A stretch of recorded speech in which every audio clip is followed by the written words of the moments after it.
Took me 13 years for someone to say, how are you? How are you feeling? What's your everyday life like? What are you thinking about at the moment? What are your goals? What are your worries? And it was that doctor that then signed me off and was it had the biggest impact on where I then went and how I then changed my life completely. The win is not in how someone else reacts. The win is in how you're showing up. Again, energy over outcome. We're a failure and we're not going to be seen as successful. So we're adjusting our lives and our goals and our dreams in order to fit someone else effectively. And it's not just caregivers, it's the way we're brought up, it's the people that we surround ourselves with, it's our peers, it's our schooling. And it can be later on in life as well. But this is what I see is what we have to repattern, and we have to start. And this is where I think the rock bottom is useful, because it puts you in a place where you go, Thank you so much, Sophie, for being here. And I would love to know a little bit about your story, like how you started doing this work that you're doing and helping all the people that you're helping. oh, well, thank you so much for having me. Um, yeah, I suppose my story kind of starts from when I was 15, when I started to not sleep. So I had insomnia. It came very suddenly. And I didn't really do anything about it. I was a kid. I didn't, I like just carried on with life, I suppose. And slowly, I think what then happened is I developed anxiety. I went to university, ended up on sleeping pills because it was like the only way for me to sleep. And then something kind of hit me where I was like, I don't want to be on sleeping pills. This is not a good place to be. And so then in the midst of this, I started a career in TV. So that was like my first job out of uni, and it was super high pressured. I was working 90-hour weeks, and part of me loved it. Like part of me like really thrived off it. It's an incredible industry to work in, but then there was just no balance and there was no time for me. And in the midst of all of this, my insomnia was kind of just getting worse. My anxiety was getting worse. And it was all like bubbling underneath the surface. Like on the outside to everyone else, I looked like I was rocking it. I had this great career. I was doing really well. I was climbing up the ladder. I was confident. And actually underneath, I was doing, the drive was all for the wrong reasons, in the sense that it was like coming from a lower place of worth, coming from this place where I felt like I needed to prove myself. I felt like I needed to show everyone that I got my shit together. I felt like I needed to really, present myself to the world. And that all came from this kind of lack of self-worth, which at the time I didn't realize, I had no idea. And then kind of cut to my late 20s, I ended up being signed off work. And that was really like this big stepping stone into realizing that I was really not very well, and that I needed to sort out my not only mental health with the anxiety and insomnia, but it had caused a load of physical symptoms as well. It just really like kick-started me on this journey of self-growth and really understanding, like, I know you talk about this, like what does success mean? Like, does it really mean working 90-hour weeks and burning myself out and working so hard that I don't have a life? And so I started to ask all these questions. And then that was my journey into yoga. So yoga became this like healing tool for me, and it was just another kickstart into becoming more aware of what was going on in my life on a conscious level, rather than kind of running on autopilot that I had done for so many years. Can we go deeper into yoga as a tool of healing for you? Because anytime people talk about, coaches or anybody in fitness even recommends exercise and tells people how important it is to move throughout the day, it's usually about endorphins, it's usually about fitness. But I've noticed, like with your content, I've noticed that yoga for you, it goes deeper than that. So it would be great if you can talk about that. Yeah, it's funny. I think a lot of people will resonate with me in the sense of, a lot of people start yoga for the physical practice. Like, it's a brilliant physical practice, not only for mobility, but for strength, for creativity, for focus. Like, it's a wonderful physical practice. But what I had no idea was that actually the mental benefits would be so huge. But it took me time. Like, honestly, to begin with, it was like, let's just get fit and healthy and strong. But what it started to do was actually allow me to have an internal practice. Like, I never knew about meditation, really. I just thought meditation was for people who were really woo-woo and, not for me.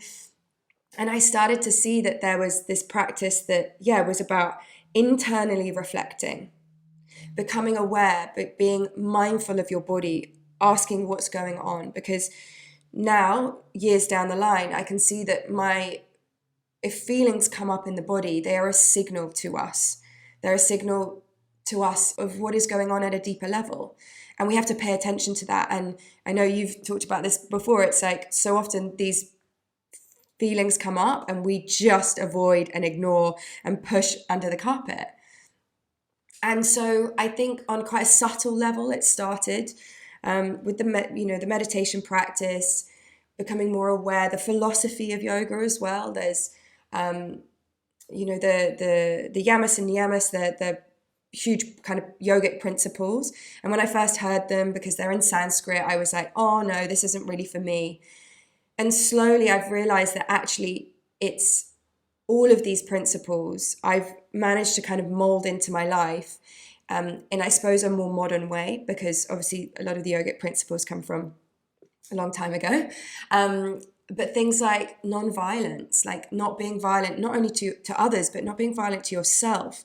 And I feel like how often are we violent to ourselves in the way we speak to ourselves, our inner critic, the way we push ourselves so hard. I mean, you talked about your running. It's like we push ourselves to these limits, and simple teachings like kindness and compassion started to come into my awareness. And I'd been so tough on myself for so long.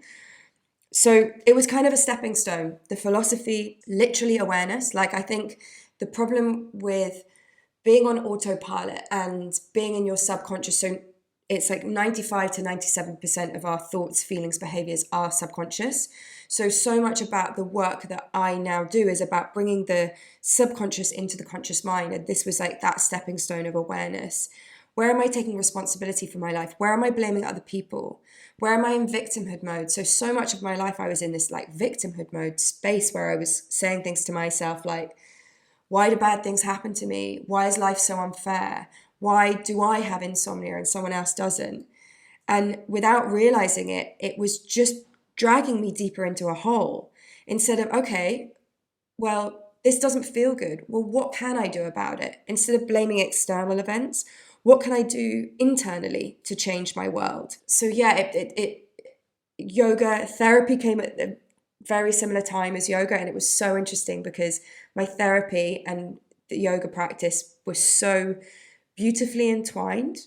Like they were saying a lot of the same things.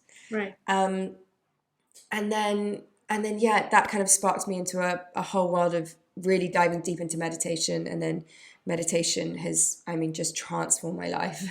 I have to say, well, I've never been like, have no evidence to prove this, but I think people, even or people we deem as horrible in society, even people like that, I think everyone is capable of being very, very savage to themselves, more savage than they are to other people. Even like people who we are deemed the worst of society, even people like that, I think, are always more savage to themselves than they are to other people. There's a lot of internal cruelty going on. So what you've actually shared, it's very thought provoking. Everybody should think about, especially the things that you were reflecting on as you were going through that journey.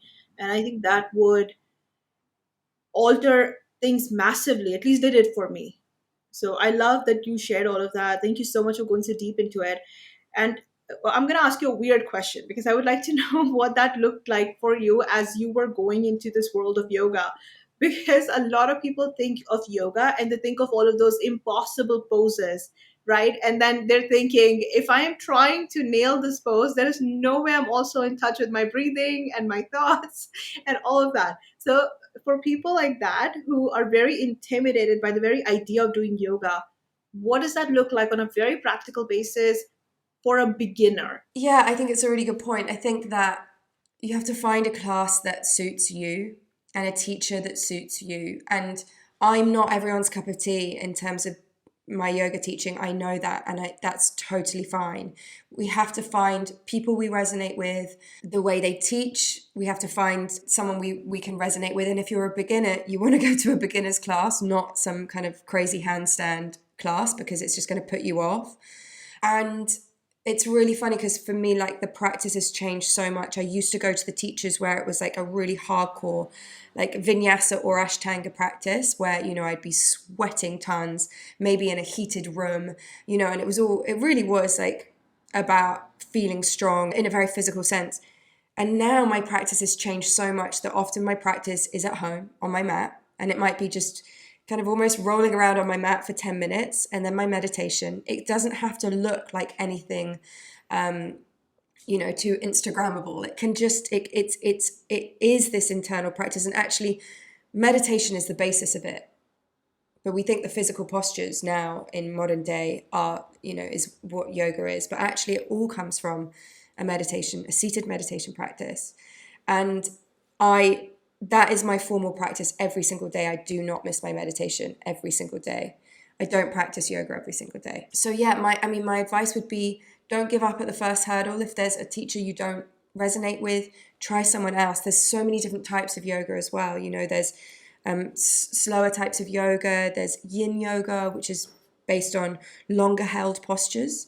And it's about stretching the fascia. You know, so there's so much out there that you will find someone you resonate with. It just might take a little bit of experimenting. And then in terms of meditation, I mean, for me, what really, really helped was instead of doing the apps, because I was like dabbling with the apps, you know, Headspace and Calm, which I think are brilliant, but it wasn't giving me this daily practice that was kind of just me on my own. And I knew I wanted that. I didn't want to be like listening to something. And so I stumbled across the London Meditation Centre, and they have totally changed my meditation practice. So I've been meditating that style of meditation for 4 years now, over 4.5 years. And it's called Vedic meditation. And it's two lots of 20 minutes in the morning, 20 minutes in the afternoon. And that has had the biggest impact on my mental health and the way I see things. Like, I almost think of it as like, I used to see with like tunnel vision, like one way, one route. And how can I make sure that happens? And then what meditation did was it like opened up the tunnel. So I now have this like 180-degree view, and I'm just not so fixated on one way being the way. And by doing that, it opens me up to so much more expansion and so much more consciousness and so many more possibilities. I love that. But care to share a little bit more about, you said Vedic meditation, right? That's what you practice? Yeah, so my teachers they run the London Meditation Centre. They also have a New York Meditation Centre. Gillian and Michael, what I love about them is the way that it's very practical, right? It's not that they're aware of the fact that meditation comes with this kind of tagline of like, they always say like brown rice and sandals. And the idea is like, how can we bring meditation into a modern day busy person's life? And when I went, like, I'm nowhere near as busy as I used to be. I've massively like calmed my life down. But when I first went to them, I was incredibly busy, and I still managed to do the 2 meditations a day. I was so inspired by them. And also, as I said, they make it really practical. So if you can't meditate first thing in the morning because you've got kids jumping around you, then do you have 20 minutes on a train? If you've got 15 minutes on a tube journey into London, can you take a longer tube journey so that you get 20 minutes on that tube? So the idea is that we can do it anywhere and everywhere. And also the practice of it is they give you a mantra, which is effectively a sound that you repeat in your head. And the way they speak about it, like, I'm conscious of speaking about it for them, but the way they speak about it is that the mantra becomes charming, and it's like you get very drawn in by the mantra, and I look forward to my meditations. I'm excited to meditate. So yeah, I mean, anyone who's interested, they do like these free talks. And then you do have to go in person to learn from them. My mum just did it. I managed to inspire my mum to do it, Nice. which is like so wonderful, because I didn't actually say to her, you should go and do this. She just saw huge changes in my life and how I reacted to things, and how yeah, how much more open I was, how much more calm, relaxed, just less attached to things, you know. Right. And she saw that and she was like, I want a piece of this. So my mum in her 60s has gone to learn to meditate, so anyone can do it. Awesome, awesome. Are you allowed to share the mantra? No, if it's a private mantra, and each person gets a different mantra according to where they're at in life and so on.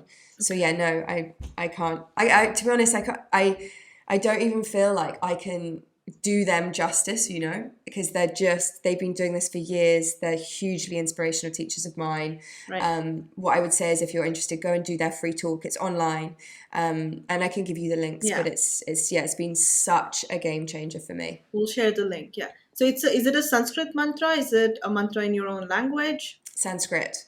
Love it. I love it. For me, I've always thought of spirituality as like this very, very powerful weapon. That's how it has always been for me. But I've grown up doing meditation, doing mantra chanting. For me, it's always been a part of my life. But yeah, for someone who starts doing it, like at maybe at 32, maybe at 42, you've got so much emotional baggage, you've got so much anxiety in your life, you've got so many responsibilities, like you did, right? So I have to ask you, because I've read about these experiences that people have when they go into these intense meditations, all of, especially if you've got a lot of anxiety, the meditation, instead of helping you, it focuses what you are anxious about, and that sort of triggers them and makes the whole thing way worse, and then they have to be brought down to a better place, to a healthier place. Did you ever encounter that emotion while you were meditating? Did you ever notice that with happening with someone else? No, that didn't happen for me at all.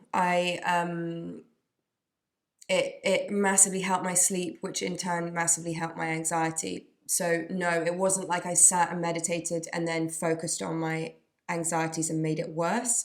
However, I do, and I haven't actually worked with anyone, because I don't teach Vedic meditation. It's not something you have to go and train in that. It's not something I teach, but I do teach basic meditation, and I've not had a student, a client have that experience. But yes, I have heard that some people with breathing techniques and with meditation, it can cause their symptoms to be worse. So therefore, you know, if that is you, then I would go and seek help from, you know, a professional, a therapist, someone who can help you, you know, more on that journey. That makes sense. Thank you for adding that.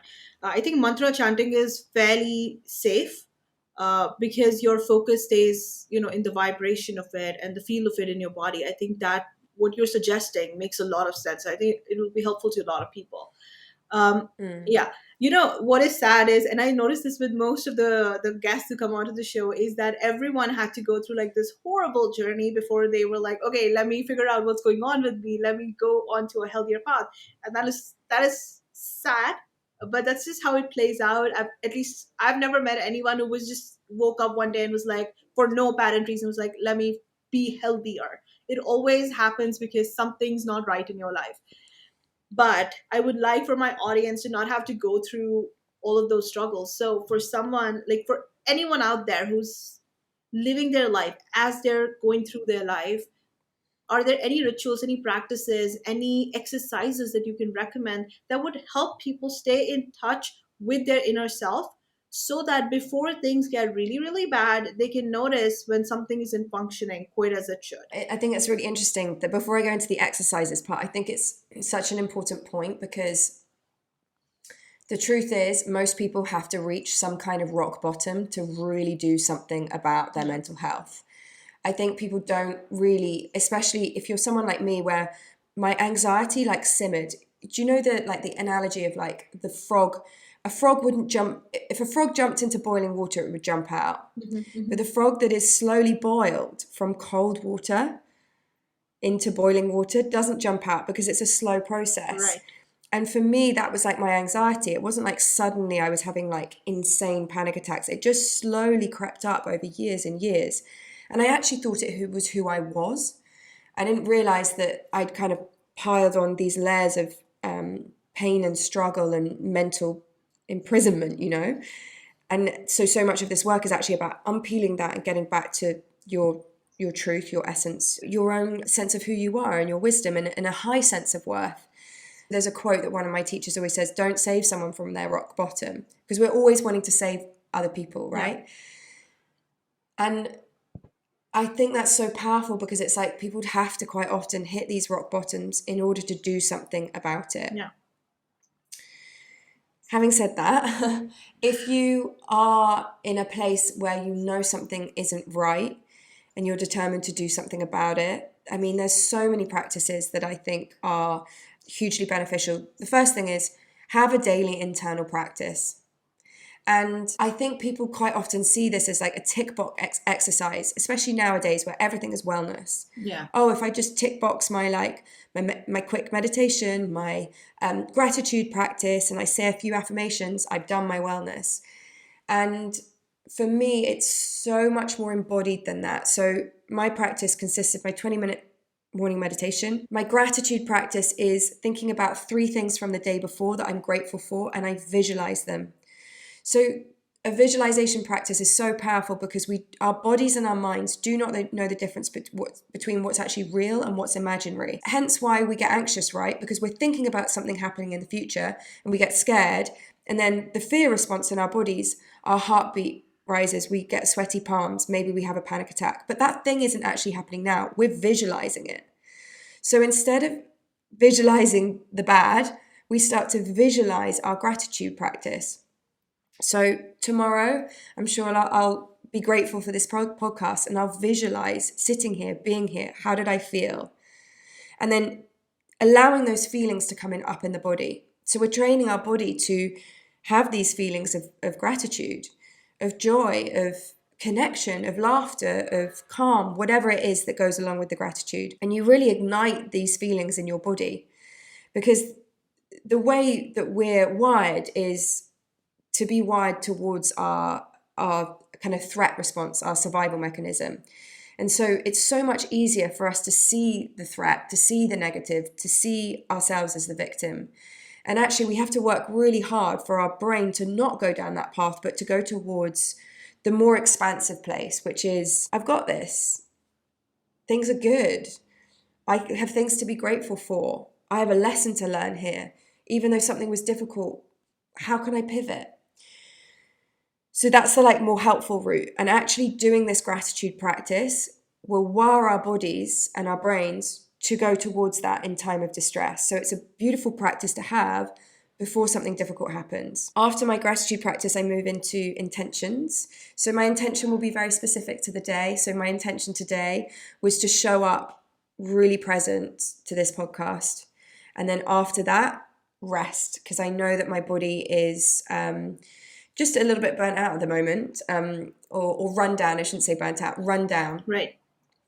So that was my intention for the day. So it's very specific. And then my affirmations are, I have such a range of affirmations, but I am enough has been one that has massively helped me, because a deep down limiting belief that I discovered was I'm not enough. So I remind myself every day I'm enough. I often say I'm ready to receive. I'm ready to receive love. I'm ready to receive abundance, joy, whatever I'm ready to receive, because quite often, and this is going to speak, I think, true to a lot of women who are in their masculine mode, we're givers. We give to other people. And so much of me softening into my feminine mode is about receiving. So I have my palms up and I'm like, I receive love. I receive abundance, right. Whatever it is. So heaps of different affirmations you can do. One of my tips is, if you're in a difficult place, don't go to saying, I'm amazing, I am great. That's just, you're lying to yourself. So it's saying things like, I have all the energy I need. So if I'm knackered, that's what I'll say to myself. I have all the energy I need. Or what is meant for me will not miss me. So it's making the affirmation suitable for where you are at in your mind on that day. So that's kind of my daily practice. I have so many different tools in terms of self-worth and noticing the inner critic. So one of my things is to click. I'm like, if my inner critic starts to bring up fear, I'll click and I'll speak to myself. I speak to my ego and I say things like, no, Sophie, we are not going there. So I stop that inner dialogue from spiraling, because so often we think of one slightly negative thing and before we know it, we've gone down this route for like an hour Yeah. and we've ruminated so much that we now think that our life is over. You know, we're like so dramatic. So if you can start to stop, and I call it like short-circuiting your brain, stop that thought that isn't helpful. So it's like asking yourself the question, is this helpful or is this harmful? If it's harmful, stop it. Right. And then reroute it. So no, we're not going there. And then you come to a more empowering belief. So it's about like talking to your limiting beliefs and then listening to your empowering beliefs. Yeah. If that makes sense.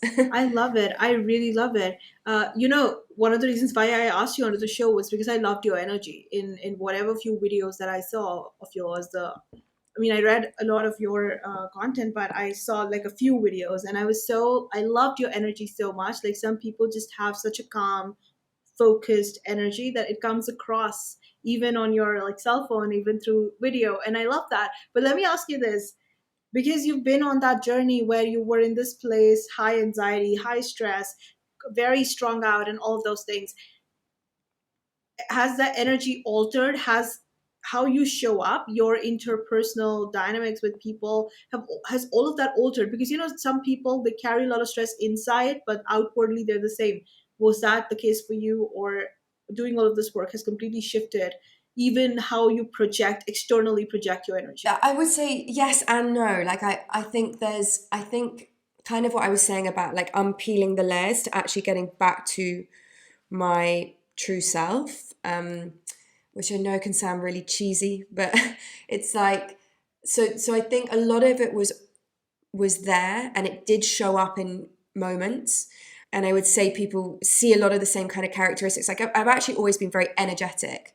Like I've always been someone who like wants to go for things and is sociable and loves being around people and thrives off feeling alive. But there was just this part of me that was heavy.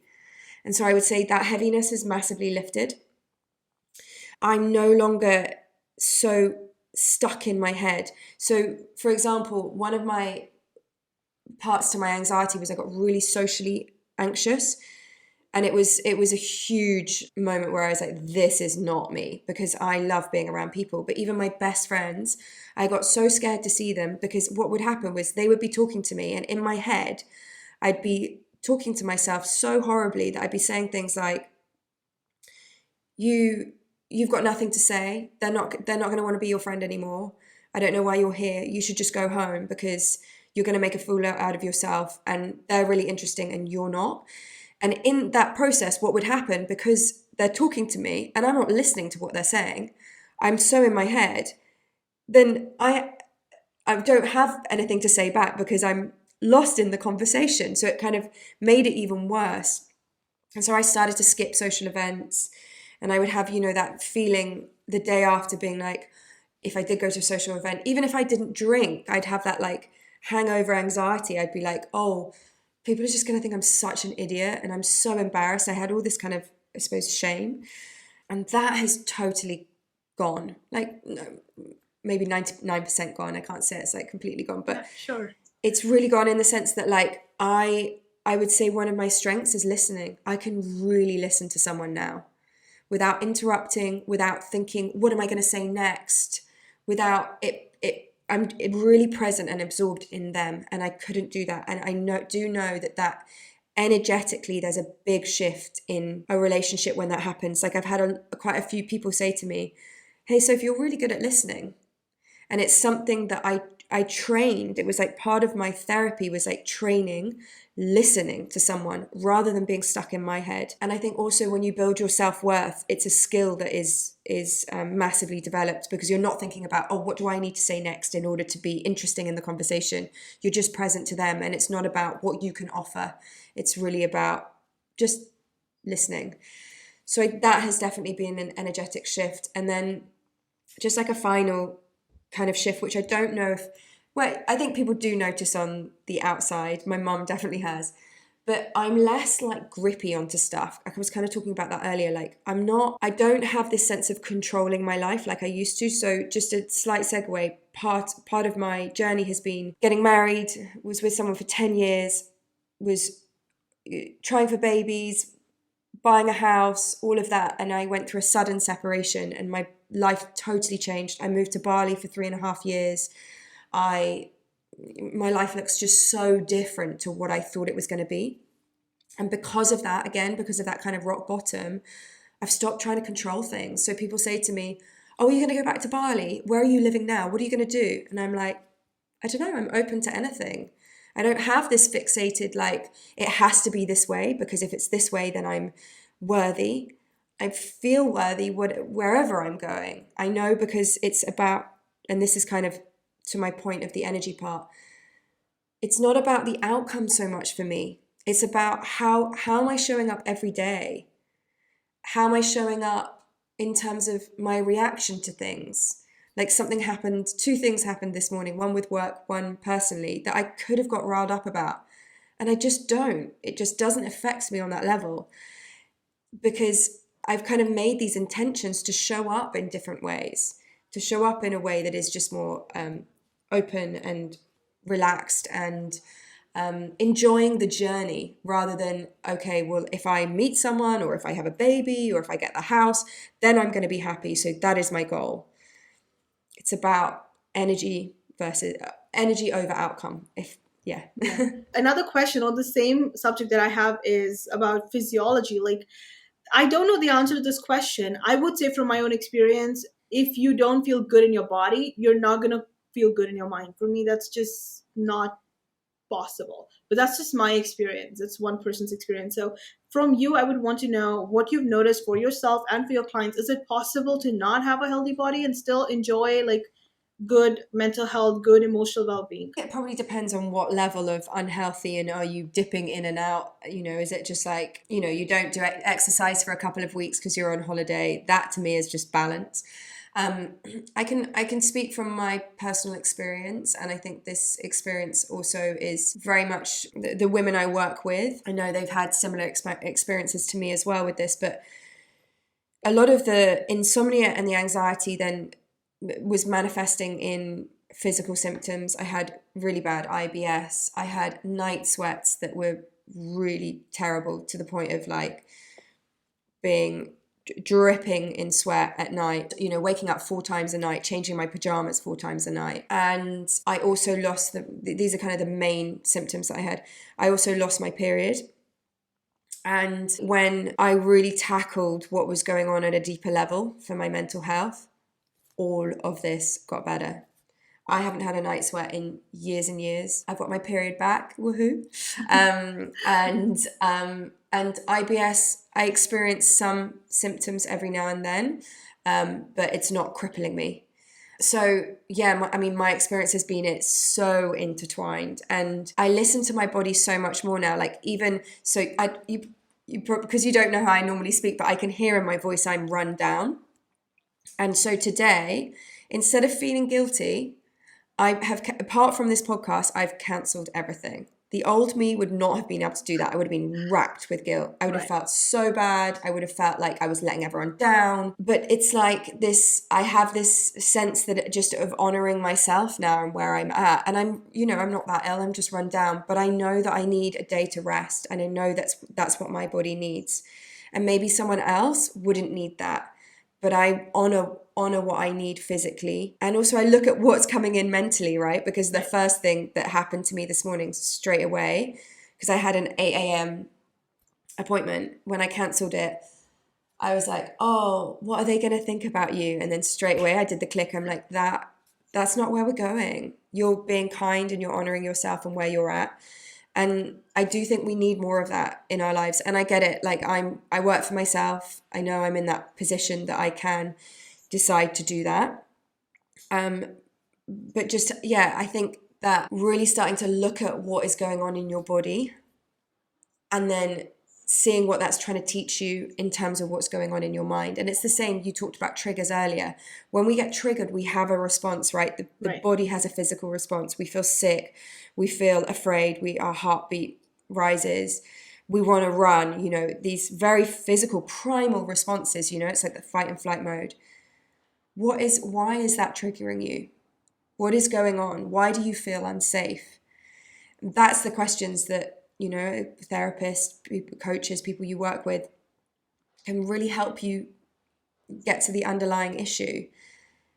And again, to me, it makes sense that it's just so intertwined, and we have to pay attention to that. Yeah. And I think a huge amount of disconnection between ourselves, our inner world, is this kind of sweep it under the carpet. Doesn't matter that I feel a bit ill, or doesn't matter that we're like a medicated society now. Like everyone is just taking pills for stuff. Yeah. Well, if we weren't just sticking a plaster on it, what actually is going on at a deeper level? Like just to give this was like such a wake up call for me. I was so angry at the time.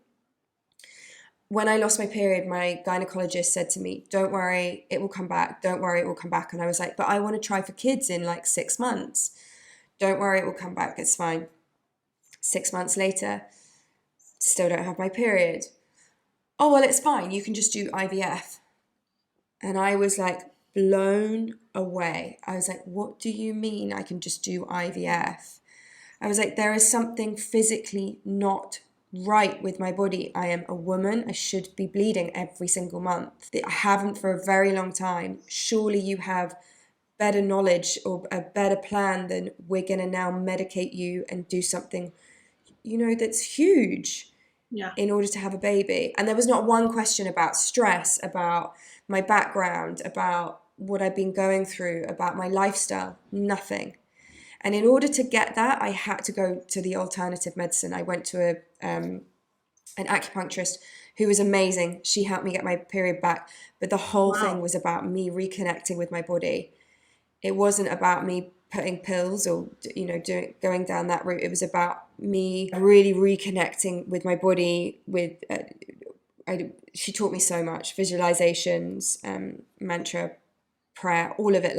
And then I had the acupuncture weekly at one point as well, which massively helped. But she was the first person to say to me, oh yeah, by the way, you don't have a period because your body is so stressed, because your body, when it's in stress, the two of the main systems that get shut down are the digestive system and your fertility, because your body seems, your survival mechanism sees it as not worthwhile right now, because we're just trying to live, we're just trying to survive, so let's shut down those systems. And so she was the first person to actually explain that to me. Because I hope anybody listening to this episode makes note of particularly that story, because especially where allopathic medicine is concerned, this happens a lot. You have to be very careful when you visit your doctor. And one way you can do that, you can stand up for yourself, is by actually knowing what's going on with your body. And the things that you've talked about today, they are so massively helpful in doing that. If you know how your body functions, you can stand up to a doctor, even if that doctor is like the best in his field or whatever. You can still push back and say, this is not how it's supposed to be. Give me a better solution. That's one of the reasons why people go to homeopathic doctors. I don't, because for me, I don't quite understand it. But the one thing that I do like about it is that as soon as you sit down, they do a massive deep dive into your life. They want to know everything that's going on. It's exhausting. You have to talk about from your childhood to present day. But that makes sense that you would do that if you're tackling something huge in someone's life. But yeah, I get angry about this stuff. So thank you so much for sharing all that. It's massively helpful. Oh, you're so welcome. It makes me think of one thing I'll just quickly say. Yeah. It's a study, and we can link it as well. I can't remember what it's called, but it's the longest study of adults of all time. It's been going on for decades. And it was a study done by Harvard, and it's still going.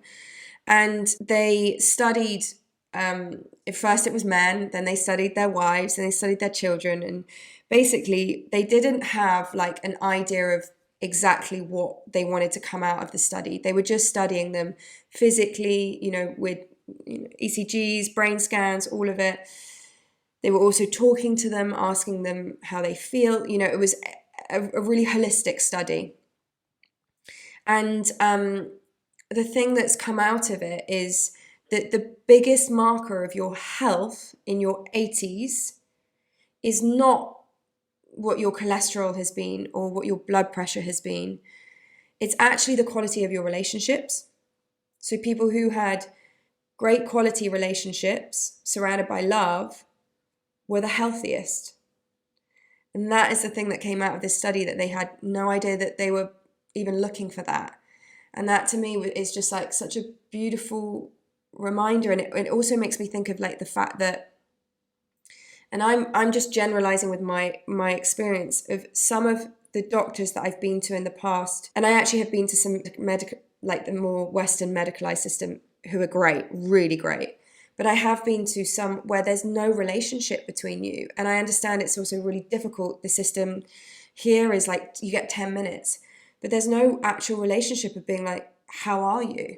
Like it took me, it wasn't until I was 28, so 13 years of going to doctors and being prescribed sleeping pill after sleeping pill after sleeping pill after sleeping pill. And I mean, I was 20, I think, when I first got just prescribed sleeping pills. It took me 13 years for someone to say, how are you?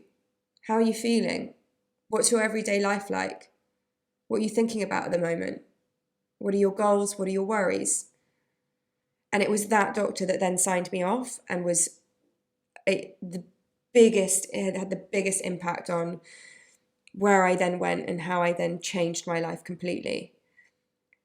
And I think that sometimes with these, again, in my experience with a lot of the doctors that are on the more alternative side, there is that relationship. Especially like for me, my therapy, there's that real relationship of empathy, kindness, understanding. And I'm not trying to generalize. I know that people are going to have different experiences, but that was kind of my experience of it. And I think relationships and actually asking one another, how are you? Like really, how are you? Rather than this, I'm fine, or I'm so busy. That's what we always say, Yeah. you know? Yeah. I grew up with a very like socially popular sibling. So he's always had like so many friends. And for like the first 21 years of my life, I had no friends, like none whatsoever. Then I started making friends when I went to London to do my master's. I was so homesick. I absolutely needed friends. Up to that point, I was like, I don't need friends. I'm good. Leave me alone with my books. So I was that typical book nerd. Then I went to London. I had needed to make friends. And what I've realized is I tried to copy my brother because I was like, okay, he's clearly doing something right. He's a socially popular sibling. Let me just channel him all the time.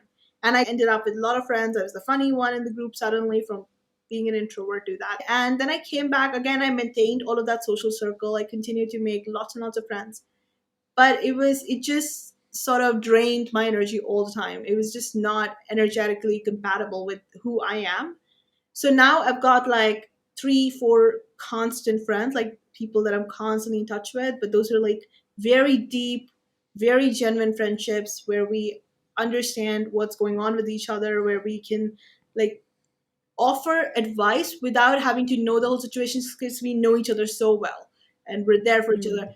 I think that's something that people, because the what you are saying here is so important to understand, to absorb, and to actually act on. But at the same time, a lot of people think relationships equals, I've got 100 friends, I'm clearly doing something right. Well, that's not actually true. Because if all of your friendships are very transactional, you have zero friends then.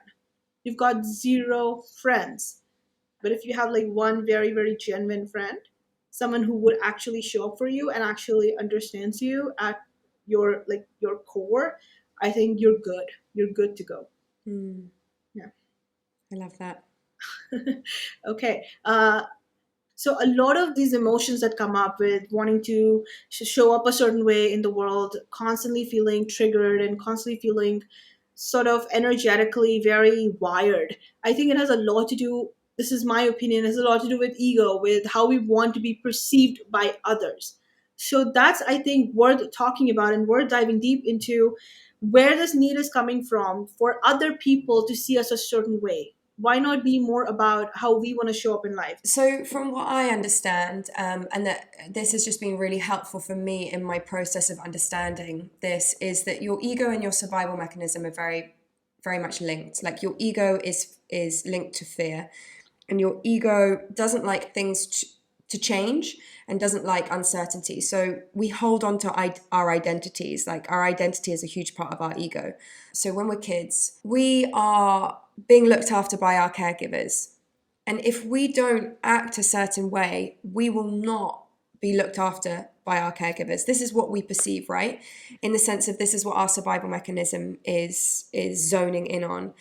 For example, let's say you're a child who, if you misbehave, you are sent to your room and you're told off. What you're going to learn, and this is on a subconscious level, what you're going to learn is, I need to be a really good person all the time. Otherwise, I'm not going to receive love. And I need to receive love in order to literally receive food and shelter and warmth and care. So we start to adapt ourselves at this really young age in order to fit in order to survive, in order to receive love. We learn that love is conditional. So who do I need to be to fit in this world in order to gain love? And then we become those people. So we're trying to be really successful, or we're, trying to live up to our father's expectations because he wants you to make X amount of money. Or, we feel we have to be a mum really young because that's what our mum did. And if we don't, we're a failure and we're not going to be seen as successful. So we're adjusting our lives and our goals and our dreams in order to fit someone else effectively. And it's not just caregivers, it's the way we're brought up, it's the people that we surround ourselves with, it's our peers, it's our schooling, and it can be later on in life as well. But this is what I see is what we have to repattern, and we have to start, and this is where I think the rock bottom is useful, because it puts you in a place where you go, who am I? What do I want? How can I unconditionally love myself rather than rely on external validation and love? And of course, we have to belong. We need to be part of a tribe, a community. That's very much part of our survival mechanism as well. But it gets us to actually look at our own values, our own needs, our own wants, who we are, how we want to show up in the world. What does success mean to us? That's the whole process. That's the whole journey. That's the whole unlearning of these modes of behavior that have massively put us in our ego. Right. Whenever you're making big shifts in your life, there is a possibility that you're going to start alienating the people around you, because they've become friends with, loved you because you were a certain kind of person, and now you're shifting to something completely different. What do you do in a situation like that when you are you're having to grapple with this very real idea that you're, by the end of this process, you're going to be left alone? How do you be okay with that? And how do you keep moving? How do you not let that stop you? So firstly, being really careful with language. Saying something to yourself like, by the end of this process, I'm going to be alone, is a very limiting belief. Right. And it's full of fear, right? So much of what I teach in my coaching is about how can we be in that place of love rather than in that place of fear. Of course, that's a really natural response. Oh my God, I'm going to be alone. That's deeply entwined with our survival mechanism. It's a deep trigger. What I would say from my experience is I've been really lucky in the sense that I've been insanely supported by friends and family. However, in ways that I've shown up, I have also caused, I don't even know what I would say, how to explain it. Let me give you an example. Sure. If you're someone who people pleases all the time and you're always saying yes to someone, and then you suddenly show up and you say, hey, actually, no. Or, how about we do it this way? That person can get really confronted because they're just so used to you saying yes. And also it kind of shines a light on their stuff as well, because they're getting triggered well, why is this person now not showing up for me in this way? The dynamic shifts. The dynamic changes, the same as if you set a boundary. But what we have to learn and understand in this work is that the win is not in how someone else reacts. The win is in how you're showing up. Again, energy over outcome. How you're showing up. Are you showing up from a place that feels true, that feels like you're honoring yourself? A place where, because often we people please and we have no boundaries, and then we feel resentment and we're annoyed with that person, when actually it's not about that person, it's about how you're showing up. There's a great quote which is you teach people how to treat you by what you tolerate. So stop tolerating it. Stop putting it on them and start to work out what it is that you feel comfortable with. But yeah, people can react badly, but it's about knowing that the win is not in their reaction. And also just know that there is such a community, even though I think it's a smaller community, but there is such a community of people, of women doing this work and showing up in a different way. It's why I run a group in terms of my group coaching. It's like so that women can see that even if their friends and their family aren't doing this work, they can see and be inspired by people who are doing this work, who are showing up in a different way, who are starting to prioritize themselves and their needs and their values. And you mentioned it as well, maybe not in exact these words, but it's like when you actually do that, it might seem selfish, but what actually happens as a result is you become so much more able to give. And you give from a place of love rather than being resentful of not having enough time, of feeling stretched, of not being what you want to do. It's like you're actually giving from a place of truth and love. So I am all for actually being selfish because it ends up reaping benefits for everyone around you. I love what you've shared. My approach is very resilience driven. My approach is very, let's allow the pain to come in and let's allow as much of it as we can and let's go through it. So I love your approach. I think your approach is will be a lot better for some people, for people who carry a lot of fear, because I think you need a gentle touch. You don't necessarily have to break everything apart, which is something, which is how I did things when I was recovering from depression. When I realized, life is just I'm living the wrong life. I broke literally everything apart, and I ended up all alone. But I'm someone who's very comfortable with solitude, so it didn't bother me as much as it would bother someone who needs people in life, who has a very dominant need for people. I think your approach is way better, and I think we have to be very careful with it, because if I always tell people, when you're giving someone advice, when you're telling them to change things about themselves, especially when it comes to language or saying no, setting boundaries, you have to be very careful. You have to actually consider who this person is and how comfortable they will be with the consequences of what is about to happen. Because when you have lived life a certain way, and then you've been going left your whole life, now you're going right, you will have to face the consequences of that. And are you ready for it? So I'm all for it. Like, I'm all for jump in. Let's call the pain in. Let's take it on, and we'll get through it. But that's not for everyone, actually. I do love what you're saying, and I think in certain situations it's like super, super important. Like the fact is, change and uncertainty does cause discomfort. Yeah.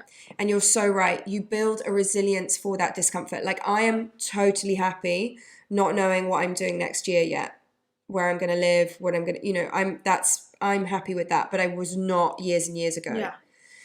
So you build a capacity for that uncertainty. There's something really, I think, reassuring about the fact that the truth is, if you are in uncertainty, the likelihood is you are growing. So growth equals discomfort, growth equals uncertainty. So even though when you're in it, it feels awful and frustrating and scary, but it's a sign that you're on the right path. Yeah. And I totally agree. With emotions, we've got to feel them. And what my kind of guide around emotions is, can you feel the emotion without the stories, right? So if you feel lonely, where's it coming up in your body? What's going on? How does your heart feel? How does your head feel? How does your throat feel? Does it bring tears? How can you sit with that emotion? Because emotions are just energy that need to be in motion. And what happens is they get stuck in our bones and our tissues and our bodies. And so allowing the emotions to arise without the story, because the story is the suffering, the story is the pain. The story is the unnecessary pain. So the story is something like, I'm lonely because I'm not worthy of friends. I'm lonely because I failed. I'm lonely because I got everything wrong. Those stories are the ego. Those stories we can start to let go of them. These are the stories, the negative dialogue that we can start to say, I'm not going there, but we can still sit in the pain. We can still sit in that sadness, and it might not be feeling lonely. It might be feeling sad, or it might be feeling anger, and actually allowing yourself to healthily process anger, again, without the story, but just what does it physically bring up in you? Can you punch a pillow? Can you scream into your pillow? But not allowing it to be stuck in the body, actually allowing it to be expressed. Because when we suppress emotions, in terms of like, I call them difficult emotions. I don't think they're negative. I think they're difficult. I think we have to all deal with them. When we suppress that, we're also actually suppressing the other beautiful emotions. It doesn't just work one way.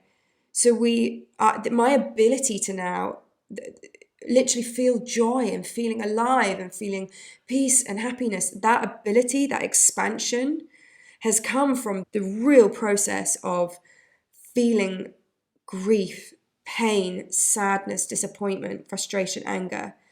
I've had to feel that in order to also allow myself to welcome in and receive the emotions that we all want to receive. Like, I think feeling alive is one of the most important things we can do.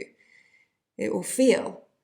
So I do think that approach is also huge and such a part of my process as well. Yeah, I love that. I can listen to you all day. Okay. When someone has made a lot of mistakes in their life and now there's finally take a pause and they start to assess things like you've been recommending that people do.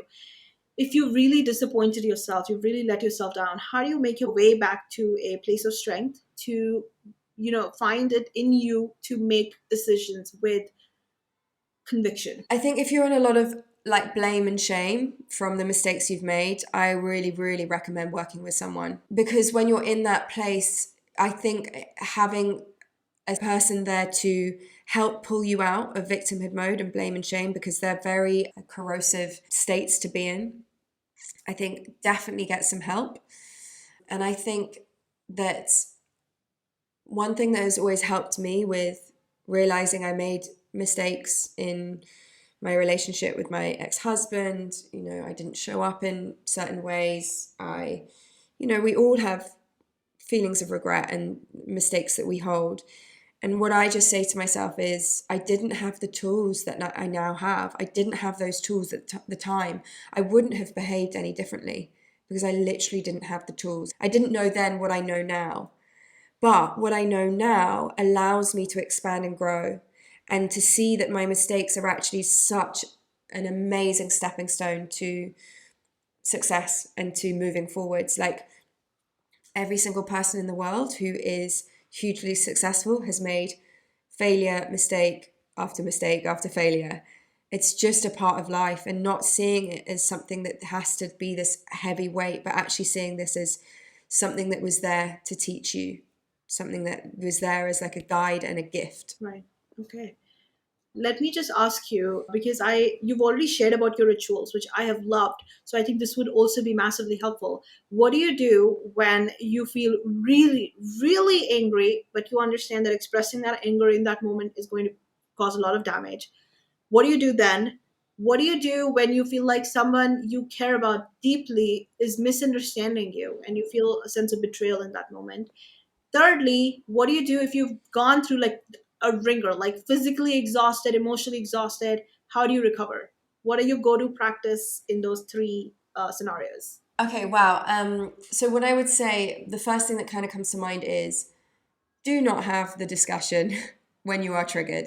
Yeah. If you are feeling like insanely angry, walk away, because you're going to say something that possibly is not in alignment to what you really believe. And if it kind of depends, right? Is this a relationship that's really important to you, or is this someone who's attacking you in the moment and you're saying, hey, let me stop you right there, do not speak to me like that? That might be like really appropriate. So it really depends on the situation. But I'm just thinking of like, if this is someone you love and this is someone who you want a relationship with, learn to take 10-20 minutes out. Because when you're triggered, what happens? You are in your survival mechanism. You are coming from your inner child, your wounded inner child, that is stamping their foot, that is upset and hurt.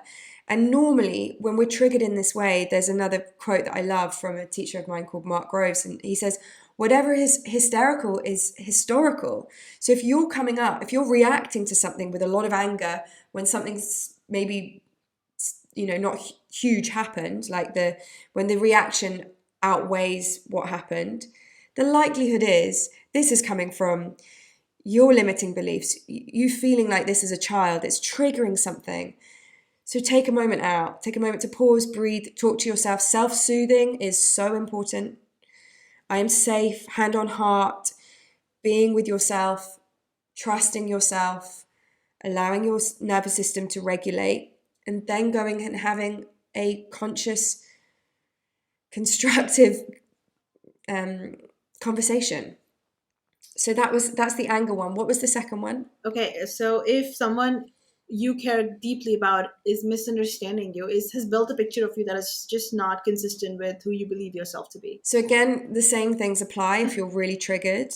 Makes sense. The other thing is that you're potentially in that scenario projecting that they are thinking this about you and they don't, and it might be more about you and what you're thinking about you. Like, obviously each situation is so different. Like, I don't know the background of this, of what's actually going on, what the dynamics are, but there's something interesting in thinking about the way we react to people is often a mirror of what's going on inside ourselves. So if we're judging someone else, we're often judging ourselves a lot. So if we're projecting that they're misunderstanding us, are we misunderstanding us? Like, what's actually going on here? So we'd have to dive deeper into the relationship dynamics. But as a general, conscious communication is about I language, not saying you did this, but saying, when this happened, I felt misunderstood. I felt betrayed. When you do that, you push the ownership on yourself and you give the other person the opportunity to apologize, to explain their point of view. But so often we go, you made me feel this. You made me feel betrayed. You made me feel misunderstood. You don't understand me. There's the Gottmans. Actually, I'm not talking about the Gottmans. The Gottmans are great, though. The Gottmans talk about the 4 behaviors that are likely to predict a divorce. So they're really interesting to look into. And it's contempt, criticism, stonewalling, and defensiveness. But the people I'm actually talking about, my brain is a little bit foggy, but I'll remember their names. They talk about being over the net with our communication. So what they say is that we hold 3 realities. Number 1 is what actually happened, the fact of what happened. Number 2 is the impact it had on someone. And number 3 is the intention. So basically, we don't want to be over the net. So I can't say, by you saying something to me, I can't say you intended to hurt me, because I actually don't know your intention. And equally, you can't say you shouldn't be hurt by that, because you don't know what the impact is on me. So we stick to our side of the net. Right. So it's like, my intention was never to hurt you. I'm sorry that you feel misunderstood, but my intention was never to hurt you. What can I do to reassure you? Right? That would be great communication. Same thing of I understand that your intention wasn't to hurt me, but the impact that had was I felt really hurt. I felt in pain. Do you see? So the language is really, Yes. really important in these situations. I can't remember what the third scenario was. So for some reason, you've gone through days and days of a lot of work and you're mentally, physically tired. Now finally things have slowed down. What is the first thing you do to recover from that? I mean, the main thing is, how can you rest and recuperate? And I mean real rest and recuperation, because quite often we'll think that sitting in our bed with our laptop and just doing some emails is rest, and it's not. So really getting deep rest. And that might be in the form of some more kind of gentle exercise practices, some stretching, some yin yoga is wonderful. It's a hugely meditative yoga practice. I mean, meditation, the rest you get from it is, I think it's 5 times deeper than sleep. So for me, my meditation is just such a powerful practice for me to recuperate. A gentle walk, being out in nature, listening to music, just simple practices of rest, like really resting and seeing the power of rest. Rest is not weakness. Rest is not laziness. Rest is hugely, hugely powerful. But unfortunately, most of us think that being productive is what we're here for.